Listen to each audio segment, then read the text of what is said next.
আসসালামু আলাইকুম। আমার নতুন ভিডিওতে আপনাদেরকে স্বাগতম।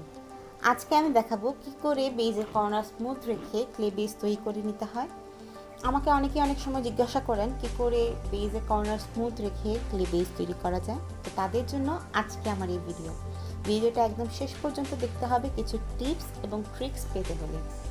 বেজ তৈরি করার জন্য প্রথমে পরিমাণ মতো ক্লে নিয়ে নিতে হবে এবং এতে আপনার পছন্দসই রং মিক্স করে নিতে হবে।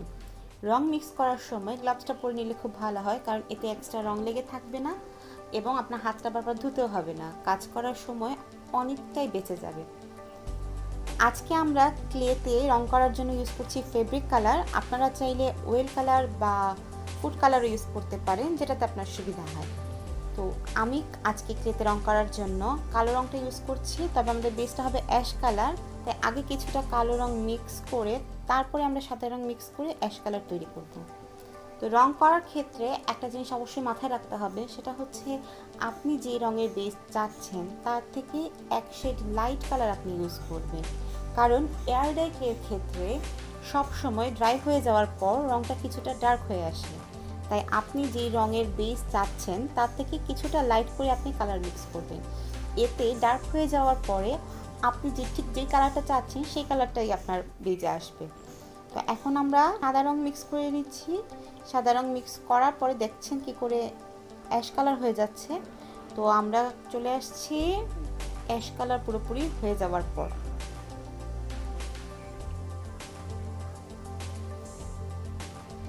তো আমাদের অ্যাশ কালার করা হয়ে গেছে। এখন আমরা এটাকে বেজের জন্য রেডি করে নিব। বেজের জন্য রেডি করে নিতে হলে এটাকে প্রথমে একটা সমতল জায়গায় রেখে আমাদেরকে বেলে নিতে হবে। তো সমতল জায়গার জন্য আমি এখন ব্যবহার করছি একটা বই। আপনারা চাইলে বেকিং পেপারটাও ইউজ করতে পারেন। আমার কাছে বেকিং পেপার নেই, তাই আমি বইটা ইউজ করছি। এবং বই ইউজ করার ক্ষেত্রে একটা জিনিস মাথায় রাখবেন, যাতে ওই কাগজটার উপর একটা পাতলা পলিথিনের লেয়ার থাকে। এতে করে আপনার ক্লেটা বইয়ের সাথে লেগে যাবে না এবং আপনি খুব ইজিলি আপনার বই থেকে ক্লেটাকে তুলে নিতে পারবেন পরবর্তীতে। তো ক্লেটাকে দেখতে পাচ্ছেন আমরা বেলে নিচ্ছি, এবং বেলে নেওয়ার সময় একটা জিনিস খেয়াল করবেন, আপনি একবার বেলে তারপর ফোল্ড করে আরেকবার বেলবেন, এরকম করে 4-5 বার বেলে নিতে হবে। এতে করে যে সুবিধাটা হবে সেটা হচ্ছে আপনার ক্লেতে যদি কোনো এয়ার পকেট তৈরি হয়ে থাকে সেটা রিমুভ হয়ে যাবে এবং বেসটা অনেক বেশি স্মুথ হবে। তো দেখতে পাচ্ছেন আমরা 4-5 বার এভাবে বেলে নিয়েছি। এখন দেখুন বেসটা কতটা স্মুথ হয়েছে, কতটা ফিনিশিং সুন্দর হয়েছে, এবং আমি থিকনেসটা দেখিয়ে দিচ্ছি কতটুকু ঠিক হবে। এখন আমরা বেসটাকে কেটে নেব। বেসটাকে কাটার জন্য আপনি আপনার পছন্দসই শেপের কাটার ইউজ করতে পারেন। যদি কাটার না থাকে তাহলে এই যে বোতলের মুখ, যে বোতলটা আমরা বেলে নিয়েছি সেই বোতলের মুখটা বা স্টিলের গ্লাসও ইউজ করতে পারেন। তবে একটা জিনিস মাথায় রাখতে হবে, সেটা যেন কিছুটা শার্প হয়। যদি ভোঁতা হয় তাহলে কিন্তু আপনার বেসটা স্মুথ হবে না। তা আমরা বোতলের মুখটা দিয়ে কেটে নিচ্ছি।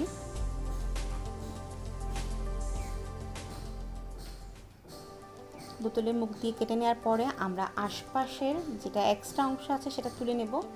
তুলে নেওয়ার পর দেখে দিচ্ছি সাইডটা কতটুকু স্মুথ আছে।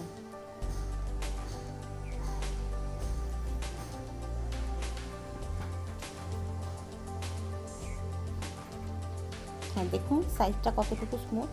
আপনার যদি তারপরেও মনে হয় যে একটু স্মুথ করার দরকার, সেক্ষেত্রে আপনি আপনার হাতে একটুখানি ভ্যাসলিন লাগিয়ে পেজের চারপাশটা একটু হাত দিয়ে সুন্দর করে ঘষে ঘষে সমান করে দিতে পারেন। তবে খুব বেশি প্রেশার দিতে যাবেন না, তাহলে আপনার আঙুলের ছাপ কিন্তু বেজে চলে আসবে।